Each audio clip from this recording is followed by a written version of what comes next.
మన ప్రభువైన యేసుక్రీస్తు పరిశుద్ధ నామములో ఈ పాడ్కాస్ట్ ద్వారా వాక్యం ఉంటున్న ప్రతి వారికి నా హృదయపూర్వకమైనటువంటి వందనాలు. దేవుడు మిమ్మను దీవించునుగాక. కీర్తనల గ్రంథం 1వ కీర్తన 3వ చరణం 3వ వరుస. అతడు చేయునదంతయు సఫలమగును. చదివినటువంటి వాక్య భాగం ఆశీర్వాదకరమైనటువంటి దీవెనకరమైనటువంటి దేవుని వాక్కు. అతడు లేదా ఆమె చేయునదంతయు సఫలమగును అని ప్రభు దీవెన వచనమును మన కొరకు తెలియజేస్తున్నాడు. మనందరము దీవించబడాలని, మనం చేస్తున్న పనిలో రాణించాలని, ప్రగతి పదంలో ముందుకు వెళ్ళాలని, ఆశీర్వాదకరంగా, అనేకులకు మాదిరికరంగా, అనేకులకు ఆకలి తీర్చేవారంగా, చేయందించేవారంగా నిలబడాలని ప్రభు కోరుకుంటూ ఉంటారు. మనం సఫలీకృతం కావాలని, విజయం చూడాలని ప్రభు ఎప్పుడు ఆశిస్తూ ఉంటారు. అయితే అందరి విషయంలో ప్రభు అటువంటి కోరికను కోరుకున్నప్పుడు మరి అందరూ కూడా విజయాన్ని చూడాలి, అందరి ప్రయత్నాల్లో సఫలం చూస్తూ ఉండాలి. కానీ కొందరు సఫలమును చూస్తూ ఉంటారు, కొందరు విఫలమును చూస్తూ ఉంటారు. విజయానికి అపజయానికి కారణం ఏమై ఉన్నది అని చూసినట్లయితే, మనం విజయం చూడడానికి, మనం చేస్తున్న పని అంతటిలో సఫలపరచబడడానికి ప్రభువు తెలియజేసినటువంటి కొన్ని ప్రాముఖ్యమైనటువంటి షరతులను మనం పైన గమనిస్తాం. 1వ చరణం. దుష్టుల ఆలోచన చొప్పున నడువక, పాపుల మార్గమున నిలువక, అపహాసకులు కూర్చుండు చోటను కూర్చుండక. ఈ 3 విషయాలు మనం గమనించినప్పుడు, ఈ క్రియలు ఎవరిలో అయితే ఉండవో వారి క్రియలు, వారు చేయనిదంతయు సఫలము చేయబడుతుంది. దుష్టుల యొక్క ఆలోచనలను దరికి చేరకుండా, పాపుల మార్గంలో నిలవకుండా, అపహాసకులు కూర్చుండు చోటను కూర్చుండకుండా జీవించేవారు వారి పనులలో వారి విజయాన్ని చూస్తారు. మనం భౌతికంగా కూడా ఆలోచించినట్లయితే దుష్టుల ఆలోచనలు ఎప్పుడు కూడా దుష్ట సంబంధమైనవే. ఒక దొంగతో పరిచయం దొంగతనానికి ప్రేరేపిస్తుంది.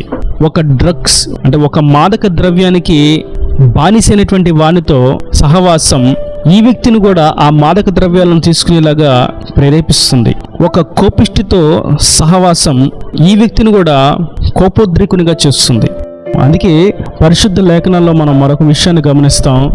మాంసాహారమును అధికముగా భుజించేవానితో స్నేహం చేయొద్దు, మద్యాన్ని స్వీకరించేవానితో స్నేహం చేయొద్దు అని పలు పరిశుద్ధ మాటలను మనం గమనిస్తూ ఉంటాం. ఎందుకంటే మన యొక్క విజయానికి ఆటంకం కలిగించేది, మన యొక్క ప్రయత్నంలో విఫలం అవడానికి కారణం అవే.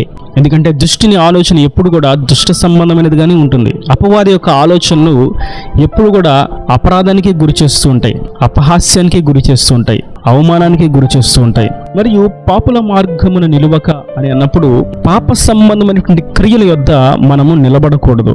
సినిమాల ముందు, సీరియల్ ముందు, అల్లర్ల ముందు, ఇలా దుష్ట సంబంధమైనటువంటి క్రియలు జరిగించేటువంటి పాప క్రియల యొద్ద మనం నిలబడకూడదు. ఎందుకంటే వారు ఉన్న దగ్గర నిలబడితే వీరు కూడా ఆ పాపంలో పాలిభాగస్తులు అవుతారు. మనం జాగ్రత్తగా గమనించినట్లయితే ఒక వ్యక్తి దొంగతనం చేస్తూ కనబడినప్పుడు ఆ వ్యక్తితో పాటు ఉన్న వ్యక్తిని కూడా పోలీసులు తీసుకుని వెళ్తారు. ఎందుకంటే దొంగతనం చేసింది ఈ వ్యక్తి అయినప్పటికీ ఆ వ్యక్తితో ఈ వ్యక్తి కూడా కలిసి ఉన్నాడు కాబట్టి ఇద్దరిని విచారిస్తారు. ఇలా పాపుల మార్గమున నిలబడకూడదు అనేటువంటి మాటను మనం గుర్తించి పాపక్రియలు జరిగించే వారితో మనం దూరంగా ఉండాలి. వారిని ద్వేషించకూడదు, అపహసించకూడదు, దూరము చేసుకునకూడదు, ప్రేమించాలి. కానీ వారు ఉండే చోట వారితో పాటు మనం మన నడకను కలిపి నడవకూడదు. పాపుల మార్గమున నిలువక మనం జాగ్రత్తగా నిలిచి ఉండాలి. మరియు అపహాసకులు కూర్చుండు చోటను కూర్చుండగా అని అన్నప్పుడు అపహాసకులతో మనం సహవాసం చేయకూడదు. ఎందుకంటే ఒక అపహాసకులతో సహవాసం చేస్తే ఈ వ్యక్తి కూడా అట్టి విధంగా ఆ మాటలను, ఆ సంభాషణ తీరును, అదే ప్రవర్తనను, అదే వస్త్రధారణను, అదే క్రియలను కలిగి జీవిస్తూ ఉంటాడు. అపహాసకులతో సహవాసం చేస్తే ఆ సహవాసం ఆశీర్వాదానికి ఏమాత్రం కూడా తోడ్పడదు. కనుక నేటి వాక్యం వింటున్నటువంటి నా ప్రియ సహోదరులారా, వారు చేయనిదంతయు సఫలం అని ప్రభువు సెలవిస్తున్నప్పుడు ఎవరు చేయనిదంతయు సఫలం చేస్తాడు అని చూసినట్లయితే దుష్టుల ఆలోచన చొప్పు నడవకూడదని, పాపుల మార్గంలో నిలవకూడదని, అపహాసకులతో సహవాసం చేయకూడదని చాలా ప్రాముఖ్యమైనటువంటి అంశాలను పరిశుద్ధాత్ముడు తెలియజేస్తున్నాడు. అయితే ఇవి మనము చేయకూడదు. కానీ మనం చేయాల్సింది ఏమిటి అని రెండో విషయాన్ని గమనించినట్లయితే ఆ 2వ చరణంలో, యెహోవా ధర్మశాస్త్రమునందు ఆనందించుచు దివారాత్రములు దానిని ధ్యానించువాడు ధన్యుడు. మన దేవుని వాక్యం నందు ఆనందిస్తూ దేవుని వాక్యాన్ని ధ్యానిస్తూ ఉన్నట్లయితే అప్పుడు మనము చేయనిదంతయు సఫలపరచబడుతుంది. మనం వాక్యాన్ని చదవడము, ప్రార్థించడము అనేటువంటి ఈ ప్రాముఖ్యమైనటువంటి అంశాలను మనం కలిగి జీవించబద్దులమై ఉన్నాము. ధర్మశాస్త్రమునందు ఆనందించు అని అన్నప్పుడు వాక్యాన్ని చదువుట, దివారాత్రములు దానిని ధ్యానించుట అని అన్నప్పుడు ప్రార్థనలో వాక్యానుసారంగా ప్రార్థించుట, దేవుని సన్నిధిని అనుభవించుట, దేవునితో సహవాసం కలిగి ఉండుట, తండ్రితో సహవాసం కలిగి ఉండుట, ఆయన చిత్తాన్ని చేయడానికి పరితపించేటువంటి విధంగా ముందుకు సాగిపోట, ఇట్టి ఆత్మ సంబంధమైనటువంటి విలువ కలిగినటువంటి వ్యక్తులను ఆయన దీవిస్తాడు. ఏ విధంగా దీవిస్తాడు? ఏది చేస్తే దాంట్లో సఫలం, పెట్టిన అడుగెల్లా నీటిలో పడినట్లుగా చేస్తాడు. మనం యోసేపు సంగతిని చూస్తాం. ఆదికాండము 39వ అధ్యాయము 2వ వచనములో, యెహోవా యోసేపునకు తోడయుండెను గనుక అతడు వర్ధిల్లుచు తన యజమానుడగు ఆ ఐగుప్తీయుని ఇంట నుండెను. యెహోవా అతనికి తోడయుండెననియు అతడు చేయునదంతయు అతని చేతిలో యెహోవా సఫలము చేసిననియు అతని యజమానుడు చూచినప్పుడు యోసేపు మీద అతనికి కటాక్షము కలిగాను. ఇక్కడ మనం చూస్తున్నాము, యోసేపు చేయునదంతయు సఫలపరచబడుతున్నది. ఎందుకంటే యోసేపు దుష్టుల ఆలోచనలో లేడు, పాపల మార్గంలో నిలవలేదు, అపహాస్కులతో పాటు కూర్చోలేదు, వీరెవ్వరితో కూడా సహవాసం చేయలేదు. కానీ దేవుడు తనకి ఏదైతే చెప్పాడో ఆ మాట మీద ధ్యాస ఉంచాడు. దేవుని చిత్తం చేయడానికి ఆలోచన కలిగి ఉన్నాడు. కీడులకు ప్రతికీడు చేయకుండా దేవుని సంకల్పం మీద ఆధారపడి ఉన్నాడు, నిరీక్షణ కలిగి ఉన్నాడు.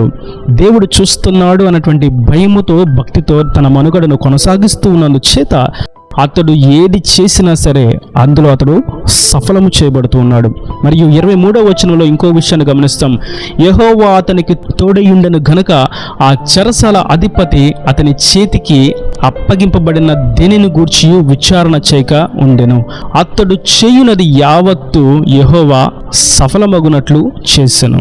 ఇక్కడ కూడా యోసేపు అపనిందను భరించి, అవమానాన్ని వహించి, కీడును అనుభవించి, శిక్షకు పాత్రుడుగా అకారణంగా చెరసాలలో వేయబడితే అక్కడ కూడా యోసేపు ఎవరితో కూడా వ్యర్థమైనటువంటి మాటలు, ముసలమ్మ ముచ్చట్లు, లేని వాటిని పుట్టించుటయు, అపహాస్కుల సహవాసము, ఇటువంటి దుష్ట సంబంధమైనటువంటి క్రియలకు ఏమాత్రము తావు ఇవ్వక దేవుని మీద ఆధారపడ్డాడు, ప్రార్థిస్తూ ఉన్నాడు, దేవుని సహాయం కొరకు వేడుకుంటూ ఉన్నాడు, ఆయన మీద ఆధారపడి ఉన్నాడు. కాబట్టి ప్రభు యోసేపుకు తోడయుండి అతడు చేయనది యావత్తు కూడా సఫలమవునట్లుగా ప్రభు చేశారు. నేటి వాక్యం వింటున్నటువంటి నా ప్రియ సహోదరులారా, మనం చేయకూడని వాటిని చేయకుండా చేయవలసిన వాటిని చేస్తూ ఉన్నట్లయితే మనము చేయనదంతయు కూడా ఆయన సఫలం చేస్తాడు. మనం వాక్యం చదవడానికి సమయాన్ని కేటాయించాలి. రోజంతా వ్యాపారం చేసుకోవడానికి, ఉద్యోగం చేసుకోవడానికి, చేతి పనులు చేసుకోవడానికి సమయాన్ని కేటాయిస్తూ ఎంత ప్రాధాన్యతనిస్తూ ఉంటామో అంతకంటే ఎక్కువగా దేవుని వాక్యానికి మొదటి పీటను వేసి ప్రార్థన చేసి పనులను ప్రారంభించినట్లయితే దేవుడు మనల్ని ఈ లోకం సంబంధమైనటువంటి దుష్ట ఆలోచనల నుండి, పాపల మార్గంలో నుండి, అపహాసకుల యొక్క సహవాసం నుండి తప్పించి ఆయన సహవాసాన్ని మనకు అనుగ్రహించి మనకు తోడుగా ఉండి మనము చేయు పనుల్లో విజయమును అనుగ్రహిస్తాడు. కనుక అట్టి విధంగా మనం దుష్టుని యొక్క ఆలోచనలు, అబద్ధాలు, మోసాలు, నరహత్యలు, అపహాస్యాలు, బూతులు, వ్యర్థమైనటువంటి మాటలు, లేని వాటిని పుట్టించుట, ముసలమ్మ ముచ్చట్లు, మద్యపానము, మాదక ద్రవ్యాలు, కోపాలు, ఈర్ష్య, పగ, ద్వేషం, భేదాలు, సనుగుడు, పిసినారితనము, ఇలా దుష్ట సంబంధమైనటువంటి పాపక్రియలను, అపహాసపు క్రియలను మనం విడిచిపెట్టి ఆయన నామమునందు ప్రార్థన చేస్తూ ఆయన ఇచ్చినటువంటి ధర్మశాస్త్రమును జాగ్రత్తగా పఠిస్తూ ఆయనతో సహవాసం మనం చేసినట్లయితే నిశ్చయంగా ఆయన మనం చేయు ప్రతి పనిలో తోడుగా ఉంటాడు. మనం చేయనది సఫలము చేస్తాడు. మనము చేయనది యావత్తు కూడా సఫలమవునట్లుగా ఆయన దీవిస్తాడు. ఈయన దినమట్ల ప్రతి వాని హృదయంలో నీరుకట్టి ఫలింపు చేయనుగాక. ఆమేన్. God bless you. తలల వంచ కన్నులు మూసినట్లయితే మీ కొరకు చిన్న ప్రార్థన. ప్రేమ స్వరూపి కరుణ కటాక్షంగా నా తండ్రి, నా ప్రభు, వాక్యం ప్రతి వారిని మీరు నిండాలుగా దీవించండి, ఆశీర్వదించండి. అతడు చేయనదంతయు సఫలమగును అని ఒక శ్రేష్టమైనటువంటి గంభీరమైనటువంటి మాటను మాకు తెలియజేసిన విధానాన్ని బట్టి నీకు స్తోత్రం. అయితే ఎవరు చేయనది సఫలపరచబడుతుందో అనే షరతును తెలియచేసి ఈ వాక్కు యొక్క విలువను బయలుపరిచినందుకు నీకు వందనాలు తండ్రి. ఈ వాక్యం ప్రతి వారు దుష్టుల, పాపుల, అపహాసకుల యొక్క ఆలోచనలను, మార్గాలను, సహవాసాలను విడిచిపెట్టి నీ వాక్య ధ్యానమందును, ప్రార్థన యందును నీతో సహవాసం కలిగి జీవించినట్లుగా కృప దయచేసి వారి ప్రతి పనిలో తోడుగా ఉండి జయమును గురించి సఫలపరచమని యేసు పరిశుద్ధ నామమున ప్రార్థించి వేడుకుంటున్నాను తండ్రి. ఆమేన్. ఆమేన్.